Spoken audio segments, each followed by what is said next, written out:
Welcome to Dateline, Fort Walton edition. I'm Don Imus. Dateline has traveled the globe to cover events and stories to explain to the nation what's going on. Yet what we forgot to do is look in our very own backyard. This story captured my heart. It will capture the heart of this nation. Join me to cover this heart-wrenching story about child labor laws.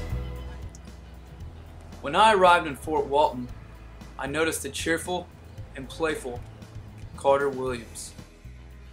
What looked like a normal kid, loves pizza, ice cream, likes SpongeBob, and he once told me his favorite subject was motorcycles. But what I began to notice wasn't so normal. His employer, David Yerger, has pushed him to the limits. This particular incident is happening in Fort Walton Beach and is also occurring all over the world. Something has to be done. When would you say you met David? When I was riding my bike and he called me a chicken, and then I was gonna call the cops, but he paid me not to. He paid you not to what? Call the cops. And then you knew right then that you could take advantage of him having money, right? But now he's mean. Why do you not want to work with him anymore? Because he's making me carry flat screens to the top of the building. By yourself? No brakes and no water breaks or nothing. That's terrible. So you just feel like this hopeless kid wanting a buck, but you're having to do so much. Yeah. Terrible. Believe it or not, this is the first time I've ever been to the beach. But instead of being distracted by the sand and the gorgeous water, my heart is captured and torn up by the stories that I've seen and witnessed. Why do you work for him then? I mean, he doesn't pay you well, doesn't give you lunch, doesn't give you water breaks. He makes you lift flat screens after going to buy them. I mean, I feel like he's enslaving you. Yeah. Hope I get fired.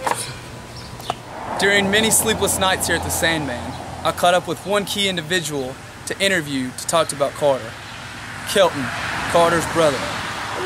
When did you see signs of your brother changing? Right once he started working for David. And what kind of changes are those? Like, he didn't get much sleep. He hates me a lot. He hates you. Kind of tell me about that. He, like, always would come near me and, like, yell at me or, like, spit in my face. And you think this is because of him working for David? Yeah. Your parents notice these signs too? Yep. What do they say about it? They just, like, ground him. They ground him because of him working for David.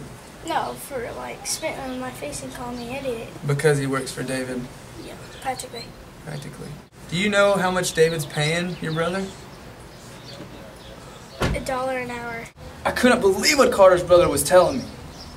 It was tearing up my heart. So I had to go talk to a very wise man to give David Yerger some practical advice. He could stop wearing that stupid Bass Pro Shop hat and stop asking his mom to call him to wake him up every morning. And then put on some deodorant before he comes to work. He stinks like poo-poo. In my days at Fort Walton, there's two things I've noticed.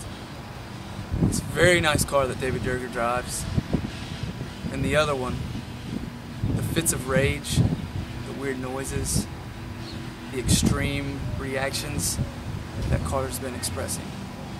And I really think that it's due to the fact that there is abuse going on here, people.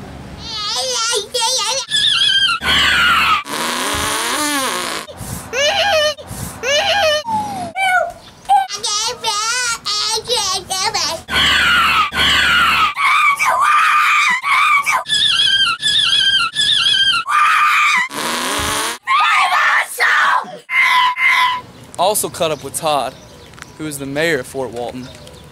Let's listen in on what he has to say about the situation. Might have to have a little talk with him, see just what he thinks. This is my place around here. It's going to be run the way I think it's going to be run, and that's the way it's going to be. What is your view on him hiring a young 7-year-old and him only paying him $1 an hour? Well, I think that falls under the long lines of child labor laws. And this last question, do you want Yerger around here? Do I want him around here?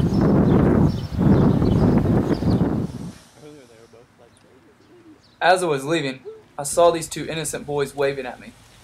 In the deep recesses of my heart, I know I can't stop David Yerger. I can only hope to contain him.